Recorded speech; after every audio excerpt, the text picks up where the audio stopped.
بسم اللہ الرحمن الرحیم الحمدللہ رب العالمین۔ تمام تعریفیں پروردگار عالم کے لیے جو کل کائنات کا پالنہار ہے۔ میں گواہی دیتا ہوں کہ اللہ کے سوا کوئی عبادت کے لائق نہیں۔ حضرت محمد مصطفیٰ صلی اللہ علیہ وآلہ وسلم اللہ کے سچے نبی اور اس کے آخری رسول ہیں۔ لاکھوں کروڑوں درود و سلام ہوں پیارے آقا صلی اللہ علیہ وآلہ وسلم کی ذات طیبہ پر، آپ کی اہل بیت اطہار علیہم السلام اور آپ کے جان نثار صحابہ کرام علیہم رضوان پر۔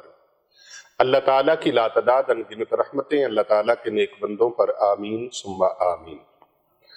محترم ناظرین کرام، آج ہمارا ایپیسوڈ نمبر 5 ہے۔ رمضان المبارک کا پہلا عشرہ چل رہا ہے اور رمضان المبارک کی بہاریں اہل ایمان لوٹ رہے ہیں۔ آئیے مل کے عشرہ رحمت کی دعا اللہ سبحانہ و تعالیٰ کے دربار میں کر لیجئے۔ رب اغفر وارحم وانت خیر الراحمین، رب اغفر وارحم وانت خیر الراحمین، اللہم اغفر وارحم وانت خیر الراحمین۔ اللہ سبحانہ و تعالیٰ کی بارگاہ میں تیسرے عشرے کی یہ دعا مانگتے رہیں، کثرت کے ساتھ مانگتے رہیں۔ آج رمضان المبارک کے 5ویں روزے کا ہم عمل آپ کی خدمت میں پیش کرنے جا رہے ہیں۔ بہت سی بہاریں، بہت سی برکتیں لوٹنے کا وقت ہے۔ اللہ تبارک و تعالیٰ سے جولیاں معمور کروانے کا وقت ہے، دعائیں مقبول کروانے کا وقت ہے، گناہوں کو بخشوانے کا وقت ہے، لمبی عمر پانے کا وقت ہے، صحت و سلامتی حاصل کرنے کا وقت ہے، رزق روزی حاصل کرنے کا وقت ہے، اپنی زندگی کو، دنیاوی اور اخروی زندگی کو کامیاب ترین بنانے کا وقت ہے۔ محترم ناظرین کرام، 5ویں رمضان المبارک کو صبح کی نماز ادا کر لینے کے بعد، نماز فجر کے بعد آپ نے 21 مرتبہ یہ دعائے مبارکہ پڑھنی ہے جو حضور نبی اکرم صلی اللہ علیہ وآلہ وسلم کا فرمان عالی شان ہے۔ یہ دعائے نبویہ ہے، جس کو کرنے والا ہر قسم کی آفات و بلیات سے، دکھوں بیماریوں سے، ناگہانی امراض سے اور ناگہانی آفات سے محفوظ رہتا ہے۔ بسم اللہ الذی لا یضر مع اسمہ شیء فی الارض ولا فی السماء وہو السمیع العلیم۔ 21 مرتبہ آپ نماز فجر کی ادائیگی کے بعد اپنی جگہ سے اٹھنے سے پہلے آپ یہ دعائے مبارکہ پڑھ لیں۔ اگر آپ یہ دعائے مبارکہ پڑھ نہیں سکتے تو اس دعائے مبارکہ کو 21 مرتبہ آپ سننے کی سعادت حاصل کیجئے اور ساتھ ساتھ آمین کہتے جائیے۔ میں پھر سے دہرا دیتا ہوں، 21 مرتبہ آپ نے اس کو سننا ہے۔ بسم اللہ الذی لا یضر مع اسمہ شیء فی الارض ولا فی السماء وہو السمیع العلیم۔ بسم اللہ الذی لا یضر مع اسمہ شیء فی الارض ولا فی السماء وہو السمیع العلیم۔ بسم اللہ الذی لا یضر مع اسمہ شیء فی الارض ولا فی السماء وہو السمیع العلیم۔ 21 مرتبہ آپ نے اسے پڑھنا ہے، اور پھر بعد از نماز ظہر 1 مرتبہ سورہ ملک، سورہ ملک کی آپ نے تلاوت کرنی ہے، یا اس کو موبائل میں لگا کے آپ سن سکتے ہیں، یا آپ ٹیلی ویژن پہ لگا لیں، گھر کے اندر ہیں اور باہر ہیں، چلتے پھرتے ہیں تو آپ اگر خود پڑھے ہوئے نہیں تو موبائل میں بھی سن سکتے ہیں آپ۔ اور اگر کوئی ساتھ پڑھا ہوا موجود ہے شخص، بیٹی ہے، بیٹا ہے، بہن ہے، بھائی ہے، بیوی ہے، کوئی بھی فرد ہے، شوہر ہے پڑھا لکھ، تو وہ اس سورت کو پڑھے اور دوسرے لوگ اس کو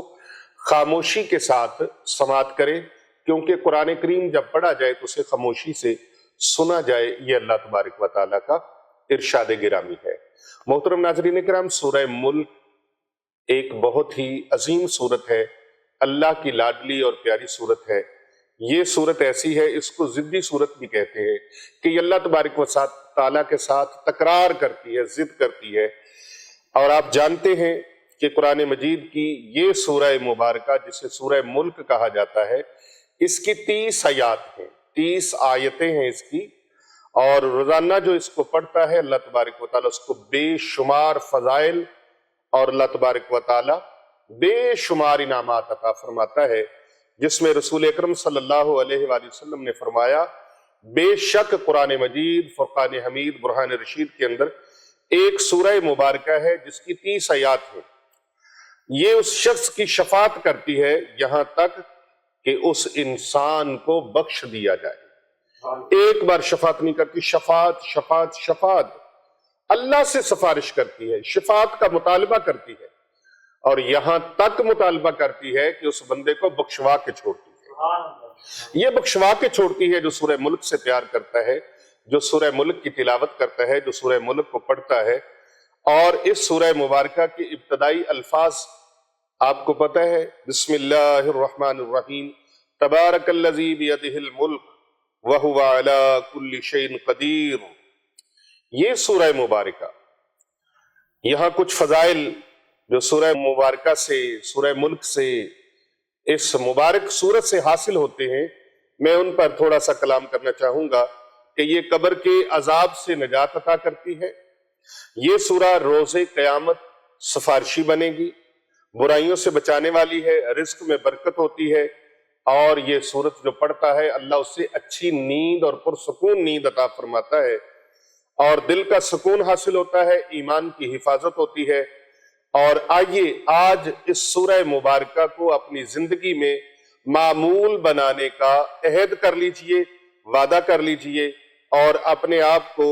ان فضائل سے اور ان برکات سے اور ان ثمرات سے مالا مال کیجئے۔ سورہ ملک قرآن مجید فرقان حمید کی انتہائی بیش بہا سورہ مبارکہ ہے، قیمتی ہے۔ سورہ ملک کی تلاوت کرنے کے بارے میں ایک حدیث مبارکہ آپ کے ساتھ شیئر کروں گا۔ پیغمبر اکرم نبی اکرم صلی اللہ علیہ وآلہ وسلم سے منقول ہے، جو شخص رات کے وقت سورہ ملک کی تلاوت کرے اسے اللہ تبارک و تعالی شب بیداری کا ثواب عطا فرماتا ہے۔ یعنی رات کو عشاء کی نماز کے بعد جو شخص سورہ ملک کی تلاوت کرے یا تلاوت سنے، اللہ تبارک و تعالی اس کو شب بیداری کا ثواب عطا فرماتا ہے۔ رسول پاک صلی اللہ علیہ وآلہ وسلم کی سیرت طیبہ میں آیا ہے کہ آپ ہر رات سونے سے پہلے اس سورہ مبارکہ کی تلاوت فرمایا کرتے تھے، اور آپ کو بہت پسند تھا سورہ ملک کی تلاوت کرنا، تلاوت سننا۔ ایک اور حدیث مبارکہ میں ہے، نبی اکرم صلی اللہ علیہ وآلہ وسلم نے فرمایا کہ سورہ ملک قیامت کے دن اپنے تلاوت کرنے والے کی طرف سے پروردگار کی بارگاہ میں، اللہ تعالیٰ کی بارگاہ میں مجادلہ کرے گی، اور اس کے لیے مغفرت اور بخشش کا رب تعالیٰ سے مطالبہ کرے گی۔ اللہ اکبر، اللہ اکبر۔ تو ظہر کی نماز کے بعد آپ نے سورہ ملک کی ایک مرتبہ تلاوت کرنی ہے یا تلاوت سننی ہے آپ نے۔ بعض حضرات ایسے ہیں جو کمنٹ میں آ کے کہتے ہیں کہ ہم نے قرآن پاک نہیں پڑھا اور ہم یہ پڑھ نہیں سکتے، تو کیا کریں؟ تو ایسے لوگوں کے لیے جو پڑھ نہیں سکتے، جنہوں نے قرآن پاک پڑھا نہیں ہوا، اول تو یہ سستی چھوڑ دے، اور قرآن پاک کسی بھی عمر کے حصے میں آپ کو پڑھنا چاہیے۔ اور بعض لوگ سمجھتے ہیں کہ عمر زیادہ ہو جائے تو پھر پڑھیں گے تو اٹک اٹک کے پڑھیں گے۔ ہاں، اٹک اٹک کر پڑھنے کا اللہ نے ثواب بھی زیادہ رکھا ہے۔ آپ عمر کے 80ویں سال میں ہیں، آپ عمر کے 70ویں سال میں ہیں، اور کسی بھی حصے میں ہیں، بڑھاپے میں ہیں، اللہ تبارک و تعالیٰ نے جتنی بھی توفیق دی ہے آپ اس کو پڑھنے کی کوشش کریں، قرآن مجید کو ایک ایک حرف کر کے، ایک ایک لفظ کر کے۔ حضرت شیخ سعدی رحمت اللہ علیہ کے بارے میں آتا ہے کہ 40 سال آپ کی عمر ہو چکی تھی، آپ بکریاں چرانے کے لیے جنگل میں گئے ہوئے تھے، تو اچانک سے بارش آئی اور آپ ایک گھنے پیڑ کے نیچے کھڑے ہو گئے بارش سے بچنے کے لیے، اور پیڑ کے اندر سے پانی کے قطرے ٹپک رہے تھے بارش کے نیچے۔ ایک گڑھا تھا اور وہ گڑھا بھر رہا تھا، آہستہ آہستہ ایک ایک قطرہ گرنے سے، ایک ایک قطرہ گرنے سے وہ گڑھا بھر گیا۔ تو جب گڑھا بھر گیا، حضرت شیخ سعدی رحمت اللہ علیہ نے چیخ ماری اور فرمانے لگے، جاؤ سعدی، تو نے زندگی کے 40 سال ایویں گزار دیے، یہ دیکھ گھنے درخت کے اندر سے پانی کا ایک ایک قطرہ بارش کا ٹپکتا رہا اور یہ گڑھا بھر گیا۔ اور اگر تو زندگی کے 40 سال جو تھے ایک ایک لفظ بھی سیکھتا، ایک ایک حرف بھی سیکھتا، تو آج